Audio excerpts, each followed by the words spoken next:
This is Writers on Film, the only podcast dedicated to books on cinema.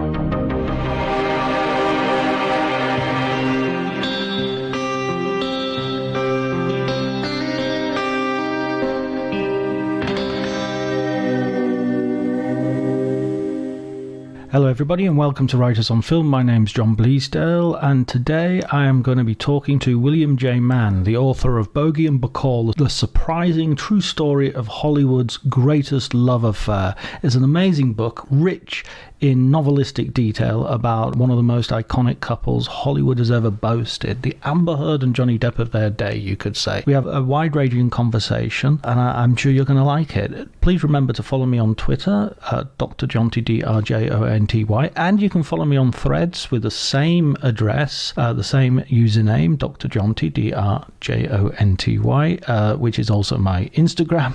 And so it's all across the socials. You can do that.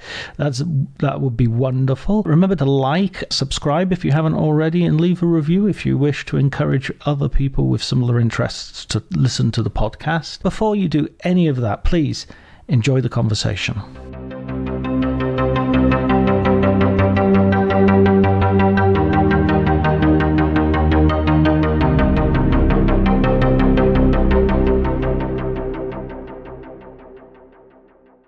Bogart is my he's definitely one of my heroes cinematically, I think. What was your first sort of entry into the world of Bogart and Bacall?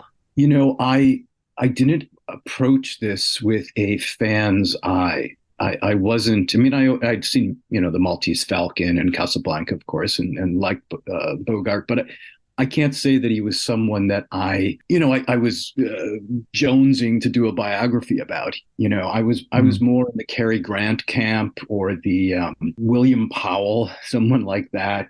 But when my editor suggested that I take on both Bogie and Bacall at the same time and kind of, see their two stories in relation to each other, suddenly I became very intrigued by this man. And because, what I found out was his screen persona was so very different from who he was personally and how he had grown up. And how did that persona emerge and how much of it was truth, how much of it was fiction. And he became much more interesting to me. And consequently, he became a much more interesting actor to me. I realized how really good he is. I mean, it's... when you go back and you look at what he actually was doing there on the screen, of course, he makes it seem so effortless, and that was part of his appeal. But he was really working at it. He was really doing some amazing work, and so he became much more fascinating to me. Yeah, it's kind of one of those contradictions of. I often have friends who say, "Oh, I don't like looking at making of documentaries because it ruins the illusion." And I guess the same could be said to be true of biographies. That your job is kind of to deconstruct the very thing that we love. Yes, and you have to do that understanding that we are dealing with some treasures here. We're dealing with icons, illusions that people have. And my job, as I see it, isn't at all to dispel illusions as much as it is to understand those illusions and put them into context. I've always found the real story of whether of actors or of a film or a director, I found the real story is much more fascinating than the story that's sold. Sometimes there's truth to some of the stories that are told. I mean, I've also written about Elizabeth Taylor, who hewed very closely to her legend, but others did not. And to me, to do that, it's not an attempt to tear anything down, but to understand and I think make their stories even more interesting. If someone wants to read a book about the making of the Maltese Falcon or the African Queen, that's great and that's wonderful. My interest has always been about how did these movies and how did these actors get to where they are, and what did they tell us about the particular times they were living in, and and what do they still tell us about who we are today. So that's really what I'm most interested in when I'm doing a biography. And Bogart, of course, comes some distance. We see this tough guy persona, and I would always have pegged him as someone lower middle class, if not working class, as in terms of his upbringing or background from the streets, from the mean Right. streets, and yet, of course, he comes from quite wealthy stock, quite good family, and he's kind of his first experiences of acting are sort of anyone for tennis. I mean, yeah, you say he never actually said that line, but it's that kind of role that he's doing. Yeah, and the studios wanted you to get that impression. They worked very hard to give that impression. But in the beginning, he was this handsome, debonair aristocrat who was cast in those roles. He was often the guy who woos the girl and then dumps the girl. He was the cad. Then he started playing these kind of Latin lovers, which, because he was so dark, he had this role, and the women loved him. He was a Valentino on the stage in his very earliest years, and that the studio did a lot to try to distance from, because that was not going to sell with the Humphrey Bogart gangster image of the 1930s. And his family, of course, was sort of like, you make the point that they're quite cold. You can't remember whether he was particularly hugged or by his mother, particularly. That, I mean, yeah, I don't want to get too Freudian on your ass, but that seems to, you know what I mean? That seems to be a feeling that's where his emotional insecurity might be coming from as well. Yeah, absolutely. And you can't avoid that. I mean, I've encountered this with other people I've written about, Katharine Hepburn, John Schlesinger, people who grew up in upper class white Anglo-Saxon Protestant families in that period. Almost all were treated at a distance from their parents. They were raised often more directly by nannies and nurses and governesses. There was a sense in that culture, in that WASP upper class culture, that to encourage your children too much, to praise them, was to make them soft. It was it happens too often in these stories for me not to take that into account, because Bogart himself wrote about that. He wrote very frankly about how, he grew up with, the closest he ever got was maybe a clap on the back of his on his shoulder, on a birthday or something like that. And it was very cold, very withdrawing. And then Bogart, because he wasn't performing in the way that young men of his class were supposed to perform, not only was he getting the distance and the lack of affection, he was getting the actual disapproval of his parents and the condemnation of his parents. So that imprinted him and was with him for the rest of his life. The toughness that will come later and will become part of his persona, encouraged by the studio department, there was an element of that of truth in that, in terms of the violence and in terms of the fact that he was always a bit of a rowdy, even though he was an upper class rowdy rather than a sort of dock fighter or something. But that starts off pretty early on. Yes, oftentimes when you're told that you don't measure up, you can either accept that or you can fight back against it. And at various times, Bogie accepted it. At times, he would fight back and say, well, the hell with you, and he'd swing a punch. He was also small. I mean, he only stood about 5'7", and he was thin. He had sloping shoulders. And often guys who are built that way, they become pugnacious because they have to be. And, so he had a lot of chips on his shoulder, and he began to drink early. So the alcohol spurred that temper, that rage. So yeah, he did have that fighting spirit. That's true with his characters, kind of a smoldering anger that could come through. So that part of the image was based in reality. And you're very forthright in your sort of assessment of him as an alcoholic as well, which is something that, having read previous biographies, tends to get sort of soft soaped a little bit more and characterized as, he's hard drinking rat packer, and you're like, no, he's an alcoholic. That's not He was an alcoholic, and yeah.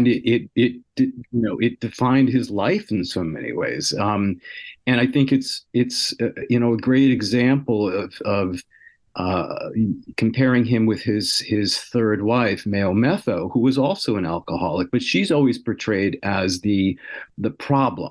She's always played as the one who would get out of control when she drank. Bogie was a good old guy. Good old guys are supposed to drink. Women are not supposed to drink, and yet so many times his drinking threatened his career, there's the example one of the last times, when he was called into court because the woman accused him of shoving her. And, many, many times his career almost ended because of his alcoholism. And he never, and this is something you point out in the book as well. These were different times. There weren't interventions. There weren't Right. wasn't a rehab. There wasn't a culture of even talking about this or even naming it, properly. There are so many points in this book where I'm thinking about, how this wouldn't happen today, or it would certainly have a different ending if it happened today. Yeah. And he would not be considered this beloved star that he's come down through the ages to us. So again, that I think that's interesting. Reading the book is you really get a feel for the Hollywood of the times as well. This isn't just about Bogart and Bacall; it's also about what Hollywood was like at that time. Yeah. It was part of the culture for men to drink and to act like that. If you didn't, you were seen as maybe being a little too prissy, or Clark Mm. Gable drank, Spencer Tracy drank. It was to be expected. Yet at the same time, when he didn't show up for work, and the bosses were getting uncomfortable with the fact that he wasn't coming in, or he was getting into fights on the set, this happened, and he was to the public, the drinking was used almost as a way of bolstering his macho star credentials, but behind the scenes in the studios, they were getting increasingly concerned with what was going on. Yeah, I mean, there's so many great stories in there. I mean, there's one that crosses over here, which was really. I don't want to spoil your book too much because people should go and read it and get these stories. But it's so rich in anecdotes. I'm sure I won't be able to. There's where sort of a journalist comes around to his house and he goes to answer the door, and then he goes back and gets a drink because he should have a drink in his hand when he answers the door, because otherwise the journalist won't see the Bogart that he's expecting. Yeah, I Um, love that story. That's a great story. I thought that epitomized exactly what was going on here. It was a period when it was later in his life, and he was, thanks to Bacall, he was limiting his alcohol consumption, but it was now so much a part of his persona that Humphrey Bogart, who answers the door without a drink in hand, people would say, "What's wrong here?" And in fact, there were stories like that in the 1950s, the early 1950s, like, "What's wrong with Humphrey Bogart? He wasn't drunk when we saw him last time." yeah, drinking and smoking constantly. I always On think, like as a side note, I always wonder what those Hollywood people smelled like because Oh I gosh. mean, before the smoking ban came in the UK in public places, I used to go to pubs and your clothes would Oh reek, yeah. everything would reek. You'd wake up the next morning and it would smell like you were still in the club. I mean, it was your clothes, it hung on you. Yeah, it absolutely it was, and yet it was seen as glamorous. I think the idea of smoke hanging throughout a room or even on someone's breath was seen as kind of glamorous and edgy and exciting. Yeah, and I guess if everybody's smoking, nobody cares. It's just like Right, everything. right. It just smells like air after a while. Exactly, exactly. And you mentioned his third wife, who I remember meeting her via David Niven's "The Moon Is a Balloon," in which he has a Mm. very funny section about Bogart and Bacall and the battling Bogarts. That's what Yes, they sort of become known as. And yes. I think what you write is a really interesting corrective in saying, hey, she was not the, she wasn't the baddie here, Right, or if she was the baddie, there was another baddie involved too. Right. They egged each other on, and he was equally as culpable for the failure of that marriage, if not more, because in fact at the time they married, Bogart was still under the impression that his wife should put her career second to his, which Mayo did. She was very happy. I mean, given the fact that her career was also in the tank at the time, she didn't really have much choice, but she did, and she really became a huge booster for him. And their drinking became legendary, but it wasn't as if the stories are always positioned as she's the one assaulting him. When I interviewed some people, they said, you know what, he was swinging at her too at times, and Mm. that's sad to say, but that was the fact. It was um, there's an awful lot of misogyny Mm. in Bogart's story, and especially true when it comes to Mayo Metho, that she somehow was this monster. John Huston took joy in humiliating her in his memoir. After a while, it just began to become very cringy, and I do hope I've provided some form of a corrective there. Yeah, I mean, Houston's autobiography, An Open Book, is he's got form. There's a kind of litany of misogynistic Yeah. portraits, and I love John Huston as a director. Oh, absolutely. And One as of the best. and a wonderful actor as well. Chinatown, Yeah. obviously, Yeah. but Yeah. yeah, his vision of women was unreconstructed, which, in other words, just bigoted. Yeah, absolutely. And Howard Hawks, the same thing. I mean, it's these directors who today probably would have been called out by the Me Too movement, and rightfully so. And yet, you can't take away from the fact that their work, it's brilliant. But Mm. I also think we have to understand who these people were at the same time. Yeah, I think we've got to get rid of the dichotomy of like cancellation, which I don't think Right. even necessarily exists as much as people worry about. I mean, I come from a literature background, so I'm kind of used to reading anti-Semites and Yeah, racists, and you can't avoid it when you're a historian, literary historian or a social historian. It was there: racism, sexism, homophobia. That was part of the culture, and yeah. it's there. And I think rather than try to cancel the people, cancel John Huston, for example, show the films, but then talk about who he was. Mm. And where do we see this in their work, if we do?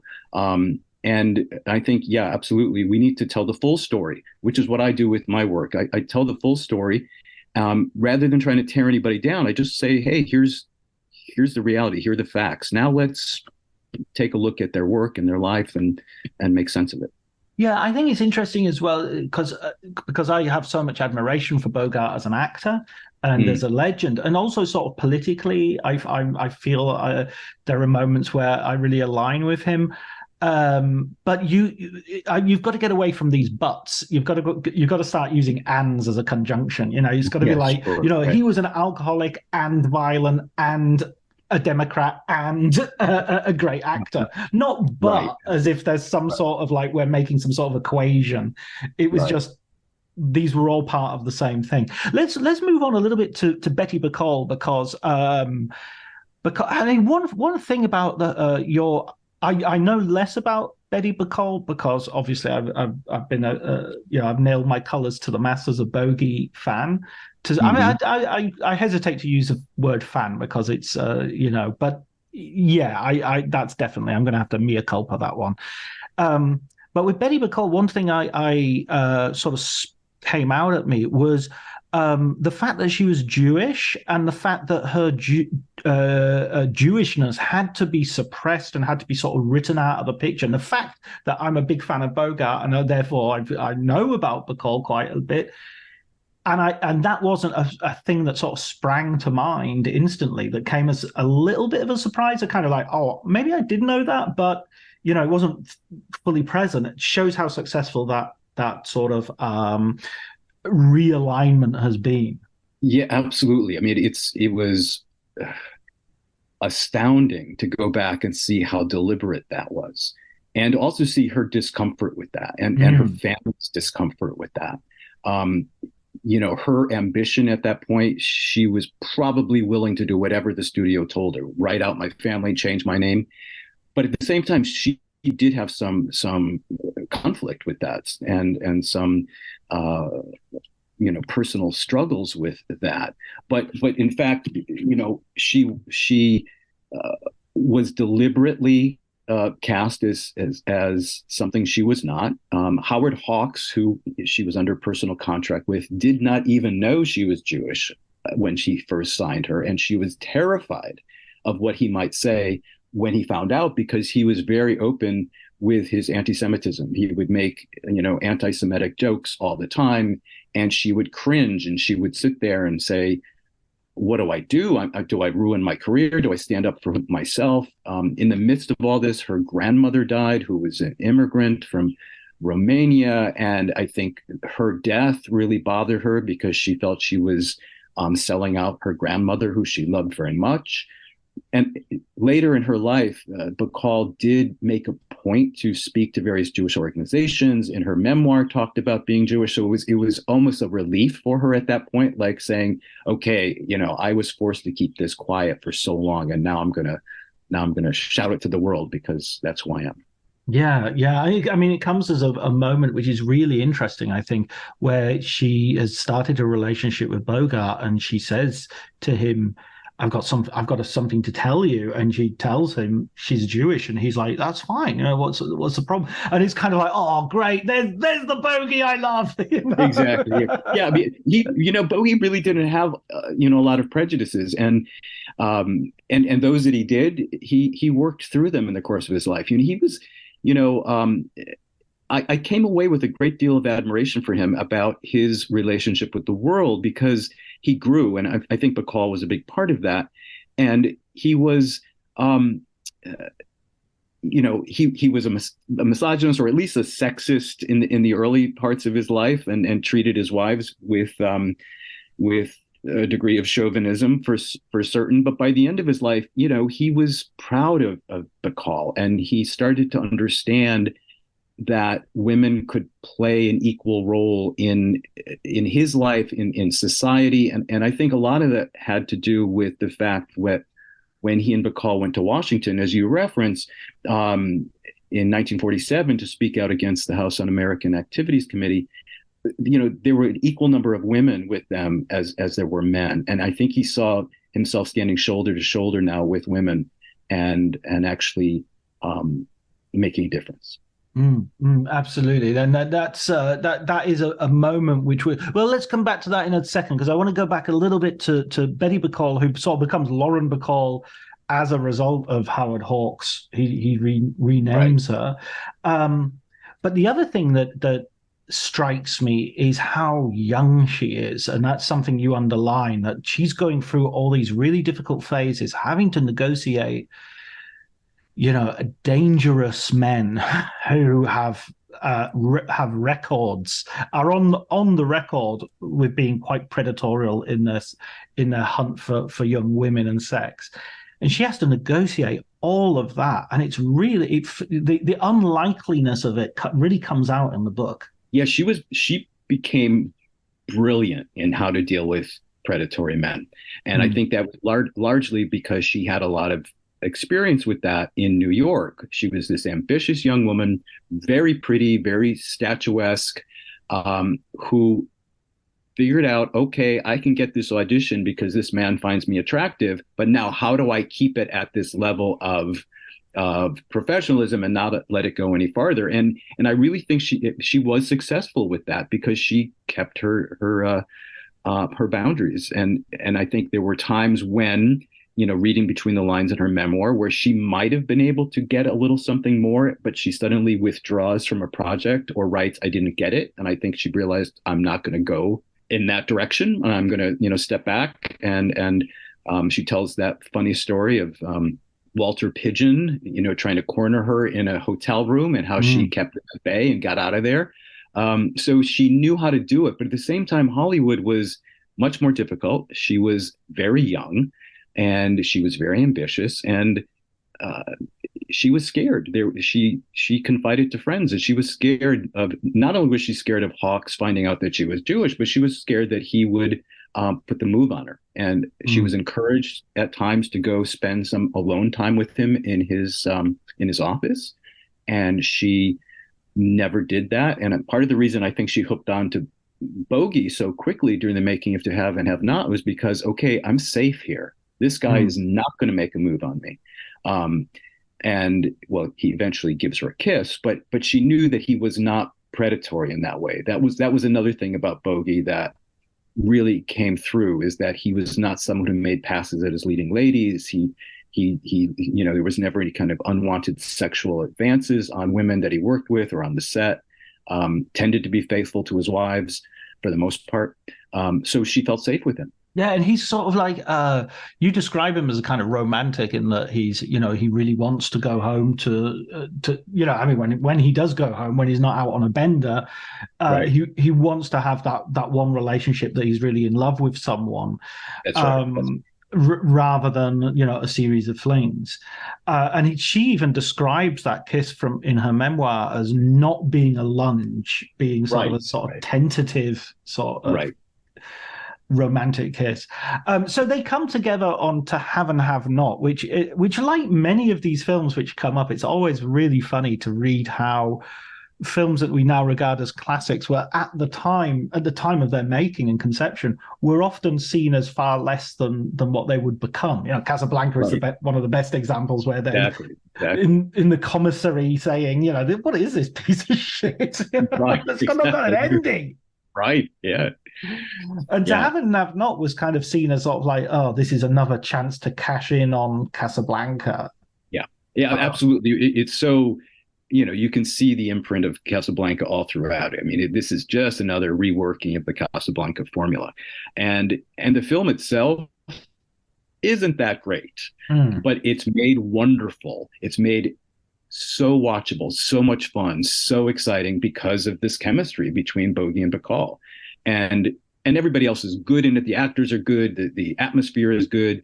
But the story itself is pretty thin. And so, I don't think there was a big sense that this was going to be a great classic at the time. But Bogart and Bacall, they just brought that extra charisma, and it's so much fun. I just showed it to a group of people who had never seen it before, and they're like, "This was wonderful." It's crackling. And I think one of the great things about To Have and Have Not is that it's a rare case where the moment Steve and Slim fall in love on the screen is the exact same moment Bogart and Bacall fall in love in life. That's really happening there, right there on the screen. Absolutely. And that scene wasn't that like her rehearsal scene as well, or her audition? Yeah, wasn't supposed to be in the film. It was a little bit of dialogue that they gave Bacall for one of her rehearsals or screen tests, and they liked it so much they said put it in the film, because it actually doesn't really make sense narrative wise. Why is she suddenly, they've just met? Why is she suddenly asking him to whistle? But it works so perfectly, and it's just so much fun to watch. Every time I watch it, I get chills. I think that, I mean, Casablanca is always going to be a favorite of mine because it's just got everything. It's got absolutely everything. And everything. To Have and Have Not has so many elements which are obviously sort of not quite as good copies. So the piano player is not as good as as in Casablanca, but that word "fun" runs all the way through the film, and no other film have I ever seen. I remember watching it for the first time at a friend's house on a videotape, which is how long ago it was.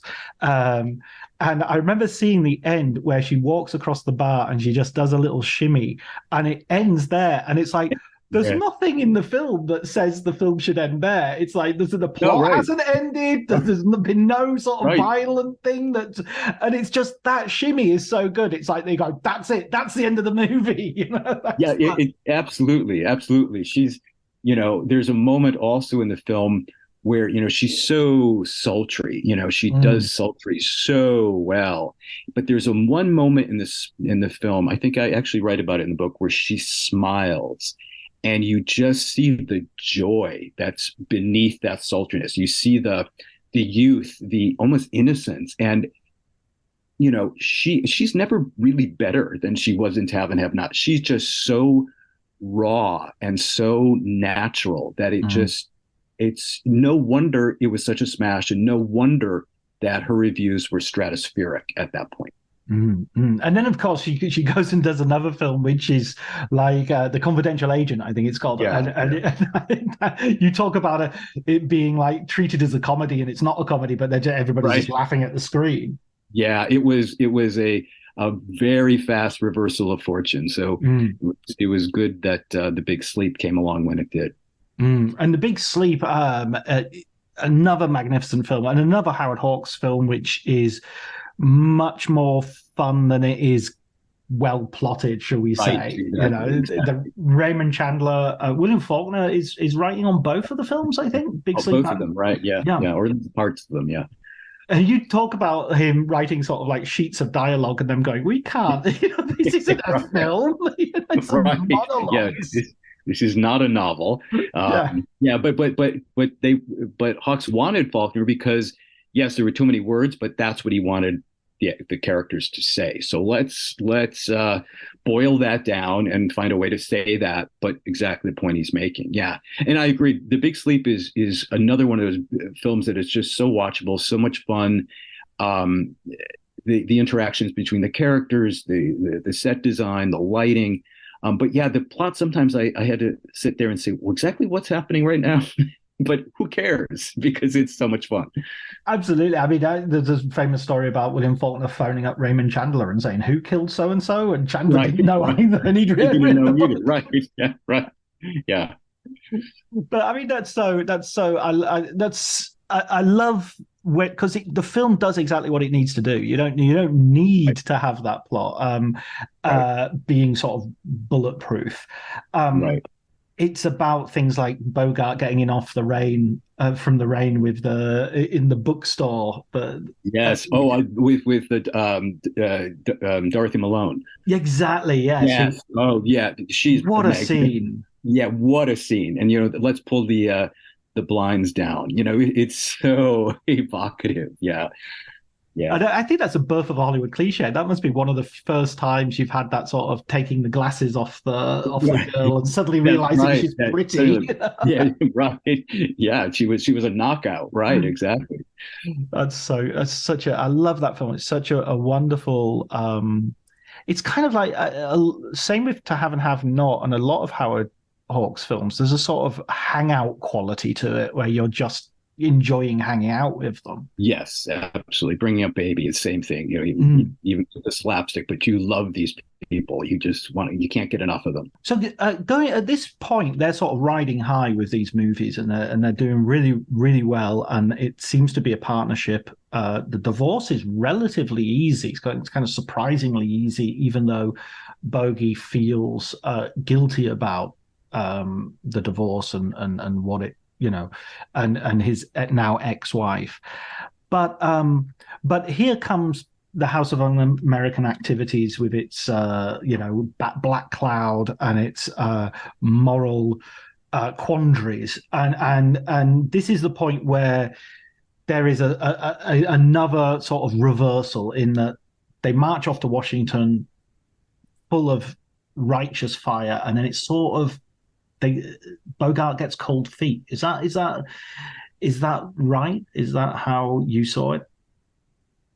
Partly, yes. I mean, there was Yeah. certainly a lot of righteous fire, and they were, a group of actors and directors and writers, not politicians. They didn't think through how is this going to play in the media. They didn't have, the studio publicist saying, "Hey, this is probably not the best idea," or "If you're going to do it this way." They just went off and did it, and I admire them for that. I mean, it Right. was these were citizens, American citizens who did not like what they saw happening, and they didn't see enough criticism of what was happening. And whether you agree with their point of view or not, they had every right to go there and say what they did. but they weren't prepared for a Washington press that was nothing like the Hollywood press, where the Hollywood press is all in bed with the studios and the publicists are there. These were some hard-bitten journalists who were very gleeful to try to take down these dilettantes, as they saw them, from Hollywood, who were coming to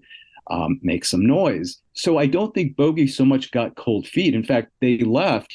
They were still making radio statements even after that difficult reception from the media. But it was when the drumbeat continued. This was we see it today. It was. We were talking about cancel culture. There was certainly a sense in that moment, you didn't have the term or even the concept, but there was a sense that Humphrey Bogart had to be punished. He could not get away with doing that. So you see the criticism just mounting and mounting and mounting. So finally, he has to say, well, look, if there are communists among the Hollywood 10, well, they of course should be punished for that, or they should be singled out for that. But I went to defend the cause, and every time he tried to defend their actions, he sounded more slippery and more trying to work his way out of it, to the point where eventually, of course, he pens that piece in Photoplay saying, I am no communist. Bacall did not want him to write it. His son has written about how Bogart regretted it the moment he did it. But, such was the tension, such were the times. And, the stakes were so very, very high at that particular moment. People were losing their jobs. People were going to jail. And so I think he felt he had no other choice. Yeah, there's a real sense of. I think that's really well brought out in the book. There's a sense of just the amount of pressure that was put on, and also the pressure that added to Bogart's already I'm not sure if exaggerated is necessarily fair, but insecurity. Because he's always looking out over his shoulder. And again, as a viewer or as an audience member, you tend to think of Bogart as being this unassailable, somebody who doesn't think twice about his status or his position in the industry because he's this huge icon. But of course, he, even at the height of his success, he's turning around and thinking that William Holden's coming through. And during the war, he's thinking, Jimmy Stewart's off fighting, and I'm here. And Clark Gable is almost as old as me, and he went and signed up. So there's all this simmering insecurity that in the background. And Bacall has a lot of, as you say, does a lot of good for him in bolstering him and helping him out. But even there must be some sense that there's a huge generation gap, and he's got this young wife that is he going to live up to his legend with her even? Yes, there was an incredible fear that he was going to lose her to a younger man. Yeah. And today we look at an age difference of, she was 20 when they were married. He was 45. So that's a 25-year age gap. And we rightfully ask questions about it. Love knows no age. So I'm not trying to say that these relationships can't work, but they do come with challenges. And as Bacall and Bogart, as their marriage continued, and as she got into her early 20s, and she's suddenly, in the prime of her life, she's vital and she's exciting and she's still beautiful. And he's getting older and sicker and more frail. Yeah, he became very insecure about that. In fact, a number of people said that his greatest fear in that period was that he was going to lose her. And of course, there were moments where she was moving away from him sexually and or at least romantically, emotionally. We don't know if there was a sexual infidelity, but we do know that there was an emotional infidelity on both their parts, but mostly with her. And that was very, very frightening for him, the idea of losing her. And the fact that he's got all these people around him who sort of admire him, like people like Frank Sinatra, who sort of is famously sort of has him as the I don't know, den leader of the Right. Rat Pack and all that sort of stuff.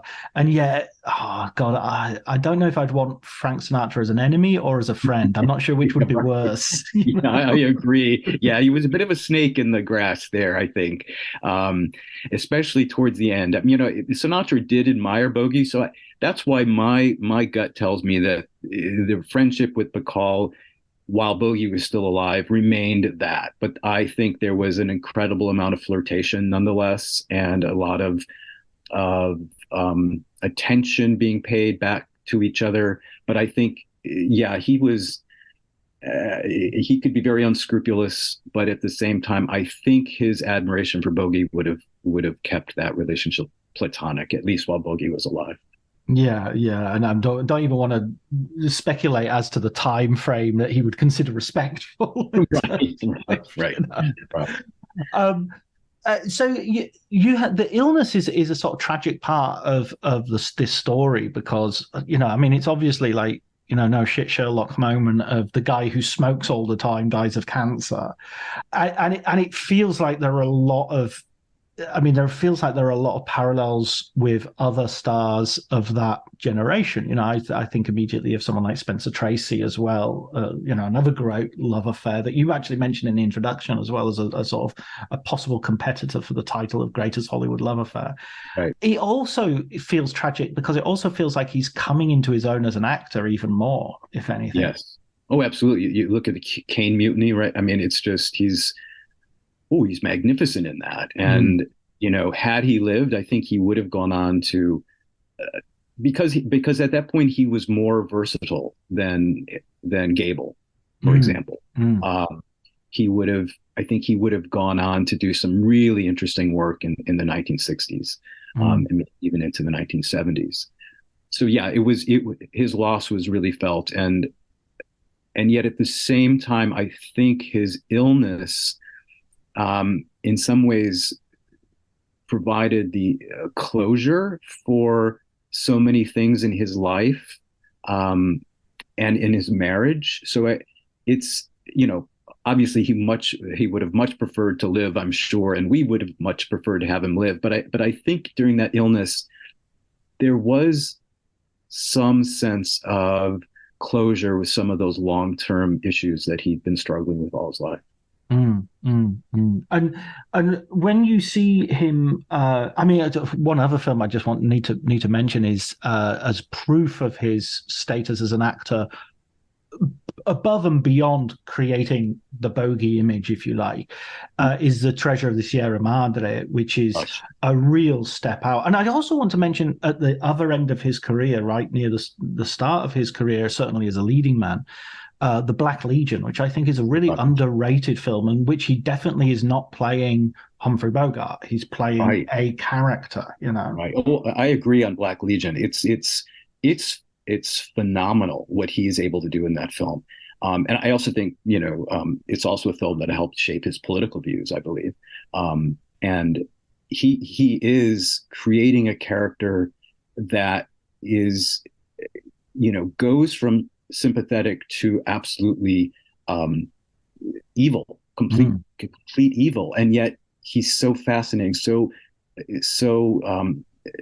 you can't stop watching him. And the same thing is true with Sierra Madre, where his he is so good in that film, and the fact that he dies, I think 25 minutes before the film ends, and he just kind of disappears, yet he still hangs over that film. I mean, it's his film from start to finish. As good as Walter Houston is, and but at the same time, Bogart could be really scary on film. Even in some of his last films, he could be very scary because Petrified Forest. He knew how to project evil, but with this kind of strange core of humanity underneath it all. And that's, I think, what makes his portrayal so compelling, because you're terrified, but at the same time, you recognize this person as being a human being, and perhaps that makes it even scarier. Yeah, it was much more credible. I even like his horror Yeah. film. I know he wasn't a fan of that, and he Oh, I felt do it was too. it was ridiculous. But um, Right. I'll watch anything with him in, and indeed have. Yeah. Right. Yeah. Uh, Yeah. so then, following his death, you have sort of a difficult moment for Lauren Bacall in the sense of, she has a long, long afterlife, and Right. it's interesting. I think you mentioned this near the beginning of the book as well, that even later on when she's getting her Oscar, she's burnishing this legend of her and Bogie, really to the detriment of kind of her own much longer life and Right. her children to some degree as well. Right. Oh, absolutely. I think Bacall realized after Bogey's death that this was always going to be the defining aspect of her life. This relationship was going to be it. There wasn't going to be a second relationship that she could find something with. And I think for a while she hoped that her career might bring her to a level where she was Bogey's equal, and that she could have done a career after his death. Mm. But in fact, the disastrous relationship with Frank Sinatra, her falling out with many of her Hollywood friends, she flees Hollywood, goes first to London, then to New York, and tries to find herself, tries to find a new way forward. And she is somewhat successful in that. I mean, she does win 2 Tony Awards for Broadway, but I also think she realized that, okay, well, part of my legacy, part of uh, my persona is always going to be as one half of Bogie and Bacall. So why not take charge of that image, that legend, and make it exactly what I want it to be, because that's what I can leave behind. And she's very industrious at that. She works very hard at burnishing that legend. And as I've said in the book, unlike many Hollywood legends, there's mostly truth in the Bogie and Bacall legend, but she just makes sure all those little parts, it's a little too messy. She makes sure as those get burnished out. Yeah, there's a real sad episode where her dog dies, I think, and Yeah. Oh, and yeah. she sort of she thinks I've got to be with Bogey but he's out drinking with a pal, Right. and as you say, it's very interesting that she doesn't leave that episode out, even as she's sort of skating over what is obviously a very cruel and traumatic moment for her. Right. And there are many moments like that. And she, her memoir, at least her first one, is really an unusual Hollywood story, because Mm, she's very candid, and so much is said between the lines. And part of my job was to read her memoir and say, okay, what's she actually saying here? What's between these 2 lines? Without reading into them, but understanding that she is telling us more than what's simply on the page. And not a lot of stars do that. It's all fluff and but she really does try to tell the truth. But it's notable what parts she includes like that, so that's mm, important. But it's also interesting when she doesn't include certain things, like the fact that um, her uncles did not come to their wedding. It was something that clearly mm. indicates that they were not happy with the marriage, and that's something that she needed to iron out of the legend. Yeah, absolutely, absolutely. And going on I mean, how many marriages does she have afterwards? She marries Jason Just Jason, Robards, yeah, just just Jason Jason Ro, Robards. and yeah, she knows how to pick him. No bloody Right, right. alcoholic. Right, and Yes. exactly, and partly, I think she thought, well, I've dealt with Bogey's alcoholism, I can deal with Jason's, but Jason was, an incredible actor, but he was never Humphrey Bogart, and so Mhm. I think she found that this is not somebody that I can manage, and the relationship just was simply never that deep. He didn't want to get married. He did, Right.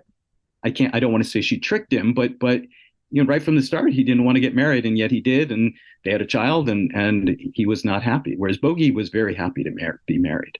It's almost like, yeah, she was. I mean, even with it's a little bit like in Once Upon a Time in Hollywood when Steve McQueen watches Sharon Tate dancing with Roman Polanski and Jay Spearing and says, "Oh, she's definitely got a type."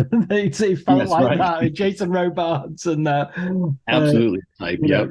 craggy Yep. faced. Yeah. Sort Oh of, yeah. Yep. she definitely had a type. Yeah. I mean, I love Lauren Bacall's sort of becoming this grand dame and becoming sort of she has that wonderful cameo on The Sopranos when Right. she Right. and she seems to enjoy sort of playing with her role, even though she's also very much committed to, as you say, sort of retaining and burnishing that legend. A little bit like a band which is quite happy to play its greatest hits. It doesn't need to play any new material, you know? That's a great analogy. Yes, I think so. And she was very happy to talk about Bogie, and one of the things that I realized early on, I mean, and her son Stephen wrote about this in his book, and I talk about it.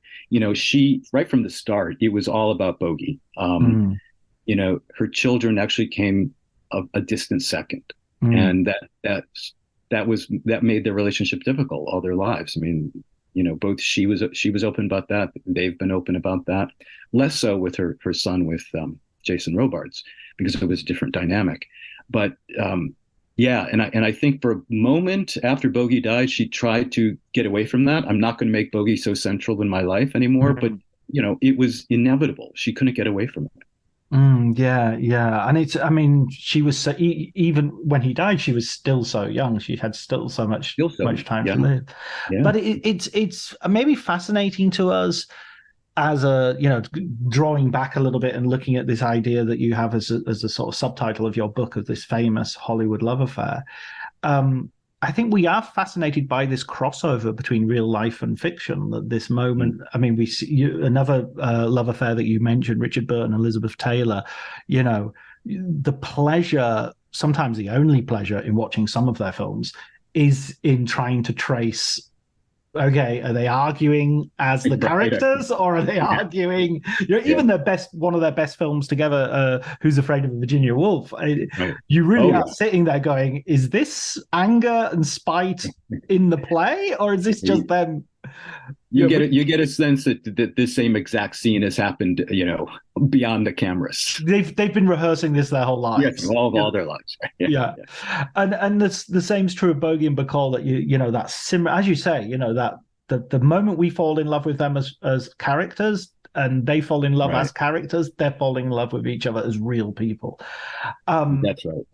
I mean, I'm wondering if that happens anymore. I mean, presumably there's no reason it shouldn't, but it's almost as if we have become more squeamish about that sort of real life and movie life crossovers.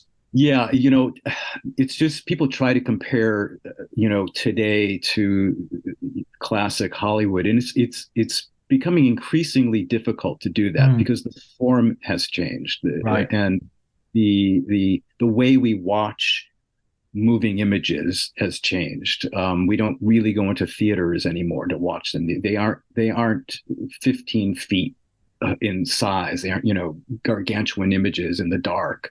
They're on smaller screens in our living rooms and on our computers and our phones. And it's really become much more, it's too cliche to say the magic is lost because there's always going to be magic in things, in stories that are told on the screen, and no matter what the size is. But there was there was a mystique, there was a mystery, that existed up until probably the middle part of the 1980s, and then got less and less from there, and probably was beginning to get less and less from the end of the studio system in the 1960s.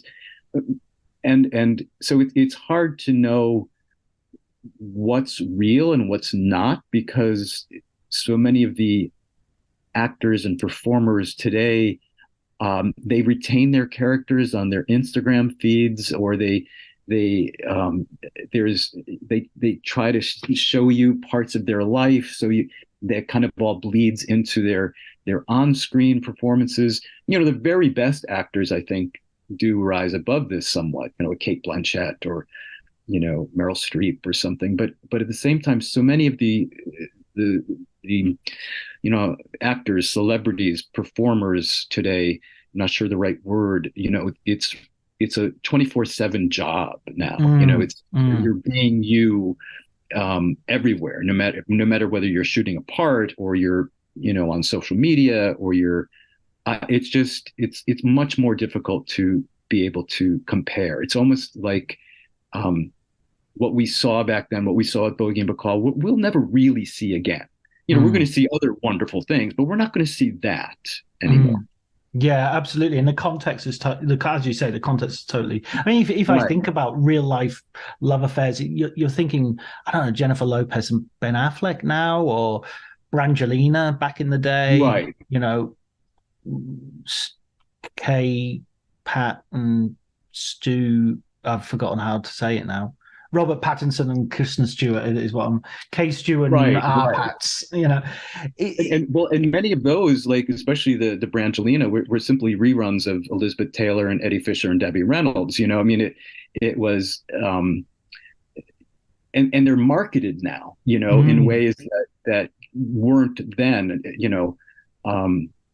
Not to say that Bogart and Bacall weren't marketed; they definitely were. Right. But it wasn't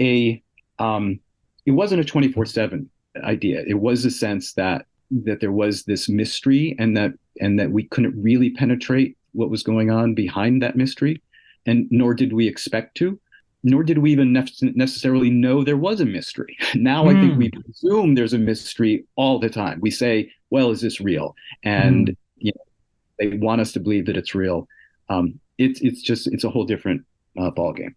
Yeah, it's funny because I recently had experience of in talking to Amber Heard, and the whole thing around that is just like there would be so many classical Hollywood stars who would be undone by mobile phone technology, because those scenes, as ugly as they might be, were probably being played out millions of times in other kitchens and other parts of Hollywood. Right. It's just that these guys are recording themselves rather stupidly. Right. Yeah. Right. Yeah, but technology has changed our relationship with celebrity. It has changed our relationship with entertainment. The line between what is entertainment and what is not is very thin. And it's why I say, and people say, "Oh, will you ever write a book that's about Hollywood in the 2000s or 2010s or something?" I say, "Oh, absolutely not," because it's a world I don't recognize. I can't imagine what I would possibly have to say. Yeah, absolutely. That's another generation. There's a William Mann Junior who can do that. Yeah, somebody, I don't know how people will do these books in the future, because people actually did this strange and rare thing back in the day where they actually wrote letters to each other, and you got letters, and they're preserved in archives, and I can see what people were saying. It doesn't exist anymore. No, not the hard copy, certainly not. No hard copies. Brilliant, William. Final question for our readers. I always love for our readers. Well, they are readers because they're listening to a podcast called Writers on Film, so of course they're readers. So for our listeners and readers, could you recommend a film book? And the choice is absolutely open to you. Something that maybe influenced you, or something you've just read and enjoyed. Wow. Yeah, it's so many. I'm thinking. Nobody just says one, by the way. Everybody cheats. Gosh. Easy Rider's Raging Bull. Peter Biskind, yes. Peter Biskind. That's such an important book about the change over to Hollywood. I mean, I also really love, this shows my interest in it. So that's my interest in the later Hollywood, but I'm also really interested in early Hollywood. So I love Kevin Brownlow's The Praise Gone By. I think it's such an evocative piece on the silent era. Particular biographies that I've really liked. I think Scott Iman's book on John Wayne was remarkable. It's a great book. John Wayne has never been a real favorite of mine, but I thought the book was really insightful and really interesting. Pat McGilligan. I think anything that Patrick McGilligan has written, he's done a number of biographies, but he also did a really great series of interviews with screenwriters um, who had been blacklisted Mm. and really important books. So anything that Patrick McGilligan has written, um, yeah, and Janine Bassinger's recent book on, and gosh, I'm forgetting the title, but it was on movie stars. Gosh, Oh yeah, the star making machine, is that yeah, one? The I've yeah she did I've it. She did it with Sam Wasson. Oh no, well that's in that case it's called Hollywood and Oral History. Hollywood and Oral History. That's it. Yes, yes. Because Sam Wasson came on to speak, and I need to get Janine Basinger on because she's Sam keeps saying I'll put you in touch with her so you can have her Yeah, on. one of the greats. Yeah. Absolutely, absolutely. Well, listen, William, thanks so much for, well, a brilliant book. I loved reading about it. I loved the Thank you. way these stories came together. It reads like a novel. It really does. And Thank you. you have that, the thing I aspire to in my own writing and that I love a book to do, which is it really puts you there. You know, you have sort of you have the weather and what people, you know what I mean? You have the texture of the place as well as the events and the people, you know, and I try to do that. Yes. Thank you. yeah, it's a real not it's a real novelistic feel to it. I love that. So thanks very much for coming and talking to me. It's been delightful.